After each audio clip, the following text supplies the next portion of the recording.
Good afternoon, everyone. So instead of just reading the topics sir has already done for me, so I'll just display one thing.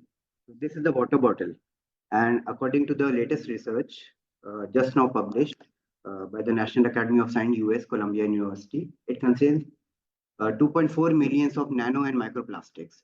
And if I just open this bottle once, so 240 nano and microplastics in one, gulf, it can enter my bloodstreams and disastrous effect can take place. So this is the very latest problem which the world is facing. The entire Pacific Ocean has been filled with the plastic garbage patch. That it is called as the Great Pacific Garbage Patch, and through that, it uh, through the weathering effects, it goes and enters to the potable waters, and through that to the human chain. So I'll be starting this presentation by the introduction and motivation, of which some of it I've already told you. The theory, simulations. Simulation would be consisting of the analytical part, which primarily consists of the transfer metric method, and the numerical approach, which is FDTT. Results and discussions, followed by performance evaluation, conclusions, and some references. So the device would be based on, it is purely simulated work. So we have done through surface plasmon wave. It is actually the surface plasmon resonance, which occurs when the light travels from the dielectric and encounters a metal. So there is an electron cloud called as the plasmon, which interact with the analyte refractive index. And depending upon the value of the refractive index, there is a spectral signature which is generated at the output wave. So this can be utilized and has already been utilized in various forms in the biomedical detection, in the hazardous environment, for example, to detect the the explosives and all. So it has already, some of the work has already been done, but in the domain of environmental sensing, it has merely it has been applied.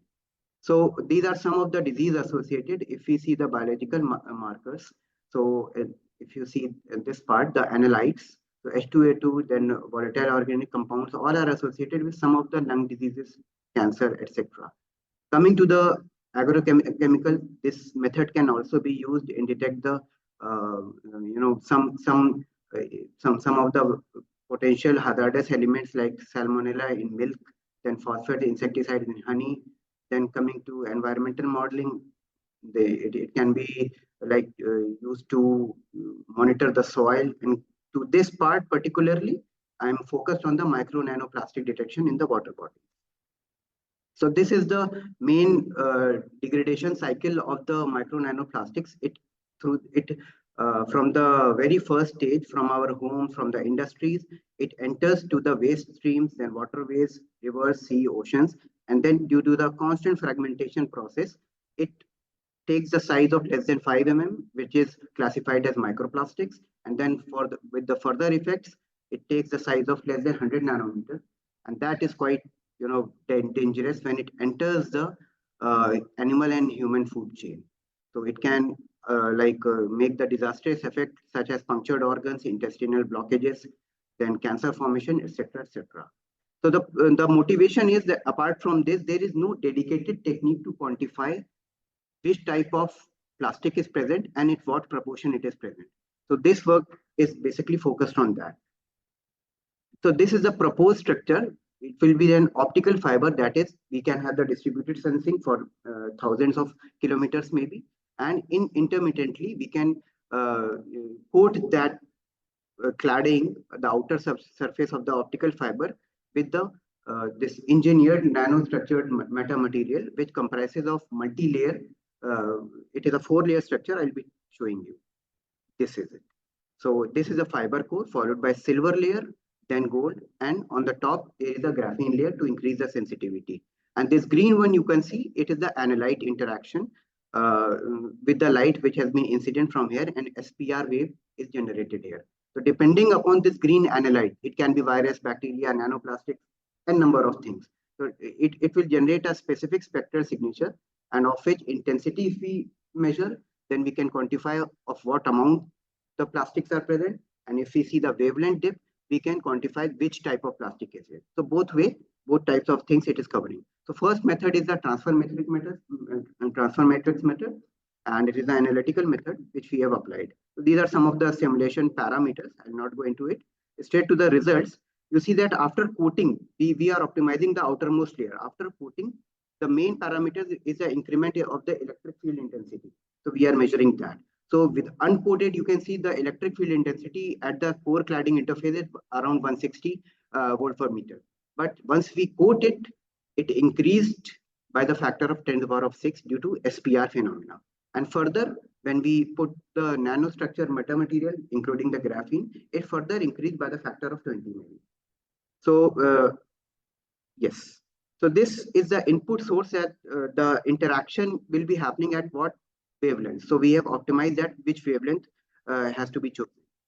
The secondary is this is the the comparison between the planar if there is no nanostructure present with respect to the nanostructure present. So you can see this blue curve, it's with respect to the planar interaction. So you can see there is the dip is not so great, but if this red curve, if you see, the dip is almost zero. So there is the absence of the respective spectral signature, and then the dip is quite sharp also. So these are the some comparison. On the right hand side, the graph you are seeing these are different type of plastics. LDP is low density polyethylene, and polymethyl acrylate, polyacrylate, polypropylene, octores, styrene. So different type of plastics can be quantified depending upon the angle at which the wavelength is coming out. So we have also done this work that instead of one particular wavelength, we have found out the band that if the light falls within this particular band, then it will be the classification of maybe polyacrylate. Then if it falls between this band of angle, it is the classification of polypropylene, and then octores. Likewise, we can do for a number of cases, rather the optimized cases.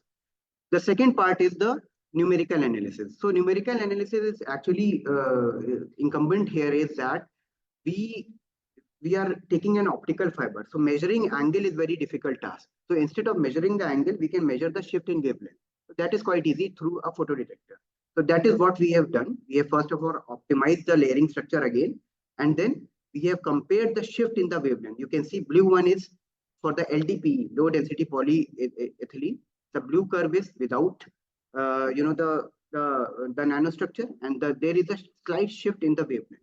So through this, some optimized results we have obtained. The wavelength shift of 50.3 nanometer we have achieved, and sensitivity of 105.23 refractive per refractive index unit.